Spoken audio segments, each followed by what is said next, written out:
Coach, I watch you moving around these days, and I know you're grinding, just like some of your players. But at the end of the game, there's chaos ensuing around you. So, did you get a minute to help celebrate, or were you fearing for your life at the end of that football game?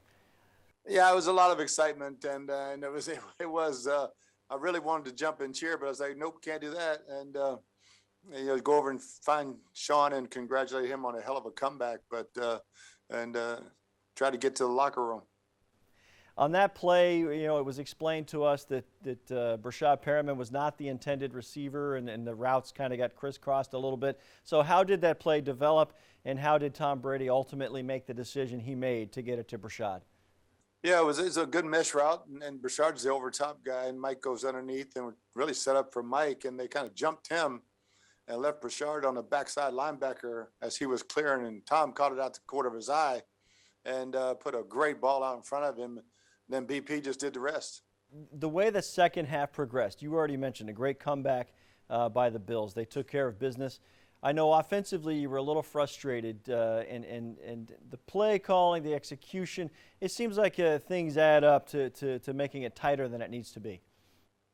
Oh, there's no doubt. You know, the way we played in the first half was just opposite. In the second half, we just couldn't make plays. Balls were off fingertips. We couldn't make catches, couldn't make some throws, and some cloudy running game stuff. So it was just, and the plays were there. We just didn't. We hurt ourselves.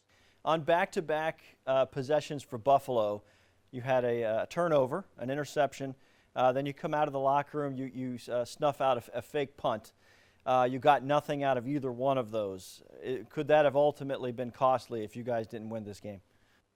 Oh, there was no doubt. There was no doubt. The field position we got off turnovers and the fake punt, that we should ice that game early. In the first half, things are clicking so well.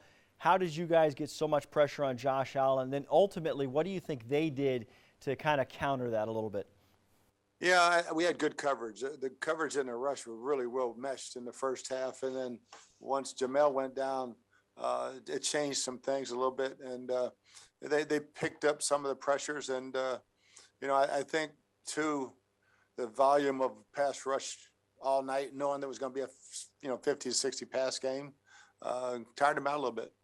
There was a sequence there towards the end. Before their field goal drive to tie it up, I believe you had a 3rd and 6. You converted it. There were offsetting penalties that put you back in that 3rd and 6. And then, of course, you guys took a sack after that. How critical was that sequence?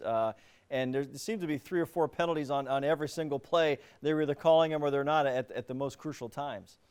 Yeah, it was very frustrating, but I think both were good calls, and we got to do a better job of getting open on the 2nd, 3rd, and 6th, and getting better protection.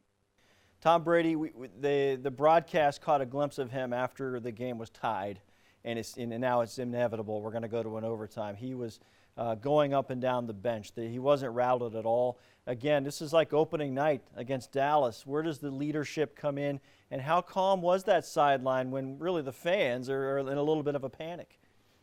Oh, it was very, very calm. There was nobody blinking on the sideline. Everybody was very, very confident. We get the ball, we're going to win this game. And, defense did a great job getting a 3 and out, and Tom did his thing. I was going to ask you about the 3 and out in overtime. How not impressive, but how important was that, especially for those guys when down the stretch it's clear they were on the field a lot. They were getting tired, but they came up when it mattered at the end. Yeah, that 3 and out won the ball game. All right, winning that game, what does it do for your team? Obviously, there's a lot of big picture things in play, but you're still growing. It's hard to explain. The team is still growing as a defending champion, figuring some things out, but you guys showed yourselves something in this game on Sunday. Yeah, great resiliency. I think, it was going our way big, and then it went the other way big, and we were able to rally and come back and win a game against a really quality opponent and a great, great quarterback. It just, we find ways to win and continue to do so.